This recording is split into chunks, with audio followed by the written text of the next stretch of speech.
आज इस पृथ्वी पर फिर बारूद की गंध है। हर दिशा में शोर है, बमों का, नारों का, विचारों का। हर सीमा पर सैनिक खड़े हैं। हर देश अपनी अपनी सुरक्षा की दीवारें ऊंची कर रहा है। मनुष्य कहता है, हम आधुनिक हैं, हम बुद्धिमान हैं, सभ्य हैं। पर क्या वास्तव में हम हैं? अगर होते तो ये हिंसा, ये भय, ये युद्ध क्यों होता? सुबह जब अखबार खुलता है, हर पृष्ठ पर संघर्ष है। कहीं सीमाओं पर, कहीं धर्म के नाम पर, कहीं विचारधाराओं के बीच, कहीं परिवारों के भीतर।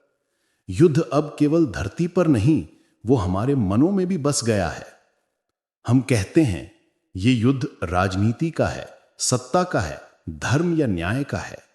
पर क्या ये सच है, या ये केवल हमारे भीतर की बेचैनी का बहाना है? युद्ध वास्तव में वहीं से शुरू होता है जहां मनुष्य कहता है, मैं। ये मैं हर विभाजन की जड़ है।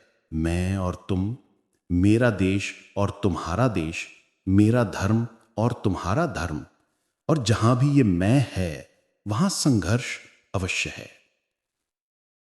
हम भूल जाते हैं कि समाज और हम अलग नहीं हैं। समाज वही है जो हम हैं। हमारा मन ही समाज का प्रतिबिंब है। तो जब मनुष्य के भीतर भय, ईर्ष्या, लालच और असुरक्षा है, तो समाज में हिंसा और युद्ध होना स्वाभाविक है। हर राष्ट्र कहता है कि वो शांति चाहता है, लेकिन उसके हर कदम में भय छिपा है।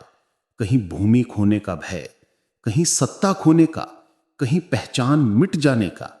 और भय से जो भी जन्म लेता है, वो विनाश ही होता है। हमारा मन हमेशा सुरक्षा की खोज में है। वो हर समय चाहता है कुछ ऐसा जो उसे स्थायी सुख दे, जो उसे स्थिर बना दे। पर जीवन में कोई स्थायित्व नहीं। फिर भी हम उसी मृग तृष्णा में भटकते हैं। और जब ये खोज अधूरी रह जाती है, तो वो निराशा, गुस्सा और हिंसा बन जाती है। युद्ध सत्ता की भूख से नहीं, बल्कि असुरक्षा की भूख से जन्म लेता है। मनुष्य डरता है अपनी मृत्यु से, अपने खोने से, अपने अकेलेपन से। और उस डर को ढकने के लिए वो पहचाने गढ़ता है, धर्म, जाति, राष्ट्र, विचार। वो कहता है, मैं इसका हूं, और इसी से दूसरा पैदा होता है जो इसका नहीं है। यही है युद्ध का बीज। जब तक मनुष्य अपनी पहचान को किसी समूह, धर्म या देश से जोड़ता रहेगा, वो विभाजित रहेगा। और जहां विभाजन है, वहां हिंसा निश्चित है। तुम कहोगे, लेकिन हम तो शांति चाहते हैं। पर क्या हम वास्तव में शांति चाहते हैं, या ये केवल ये चाहते हैं कि हमारा तरीका, हमारा विश्वास दूसरे भी मान लें? ये चाहना ही हिंसा है। हिंसा केवल बंदूक या बम नहीं है।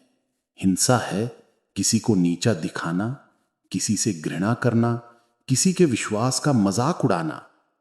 हिंसा है अपने भीतर जलन को पालना, किसी से बदला लेने की भावना रखना। और हिंसा है जब तुम कहते हो, मैं सही हूं और तुम गलत। क्योंकि जहां यह तुलना है, वहां प्रेम नहीं, वहां करुणा नहीं। मनुष्य के भीतर यह द्वंद्व निरंतर चलता रहता है। वो कुछ बनना चाहता है, और साथ ही जानता है कि वो जो है वो ही अधूरा है।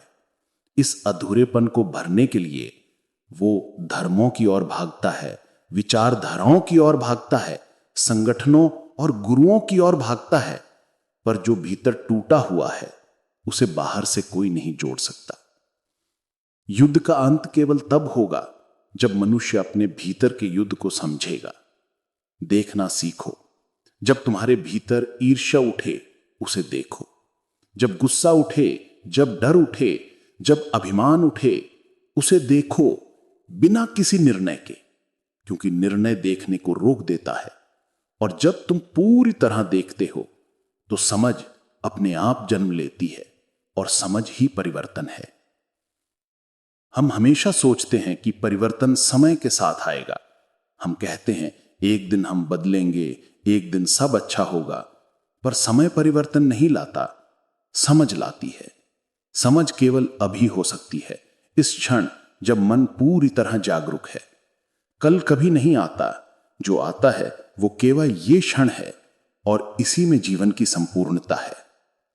शांति कोई भविष्य का वादा नहीं है, वो अभी है जब मन संघर्ष से मुक्त होता है। जब तुम किसी से कुछ नहीं चाहते, न प्रेम, न स्वीकृति, न सहमति, तब भीतर मौन उतरता है और उसी मौन में शांति जन्म लेती है। पर मनुष्य उस मौन से डरता है, उसे शोर पसंद है, विचारों का, बहसों का, शब्दों का, क्योंकि मौन में मैं नहीं बचता, और जब मैं नहीं बचता तो सारा भय मिट जाता है। पर हम भय को पकड़े रहना चाहते हैं, क्योंकि वही हमारी पहचान है। शांति तभी आती है जब मैं नहीं रहता। जहां प्रेम है वहां कोई मैं नहीं होता। प्रेम तुलना नहीं करता, वो किसी सीमा में नहीं बंधता, वो बिना कारण बहता है जैसे आकाश में हवा। और यही प्रेम है जो युद्ध को समाप्त कर सकता है। पर इस प्रेम को पाने के लिए तुम्हें किसी अभ्यास या विधि की आवश्यकता नहीं, क्योंकि प्रेम कोई अभ्यास से उत्पन्न नहीं होता। वो केवल तब आता है जब मन पूरी तरह समझता है कि नफरत, भय और हिंसा क्या है। जब अंधकार को तुम पहचान लेते हो तो प्रकाश अपने आप प्रकट होता है। शांति का अर्थ ये नहीं कि तुम दूसरों को सुधारने जाओ। शांति का अर्थ ये है कि तुम स्वयं को जानो, क्योंकि यदि तुम बदलो तो तुम्हारे चारों ओर का संसार बदलने लगता है। एक चेतन मन हजारों अचेतनों के मार्ग को बदल सकता है। हम कहते हैं दुनिया को बदलना है, पर दुनिया क्या है? वो केवल हमारा प्रतिबिंब है। तो जब तक हम नहीं बदलते, दुनिया नहीं बदल सकती। देखो इस धरती को, कितनी सुंदर है, कितनी शांत है। नदियां बहती हैं, पर्वत मौन खड़े हैं, पक्षी गाते हैं। उनमें कोई युद्ध नहीं, कोई राजनीति नहीं, सिर्फ मनुष्य ही है जो संघर्ष में जी रहा है, क्योंकि केवल मनुष्य सोचता है मैं अलग हूं। यह सोचना ही उसका दुख है। यदि कभी तुम गहराई से देख सको तो समझोगे कि कोई अलग नहीं है। हर मनुष्य वही दर्द, वही भय, वही खोज लिए जी रहा है। हम सब एक ही चेतना के अंश हैं, और जब यह समझ आ जाती है तो करुणा अपने आप जन्म लेती है।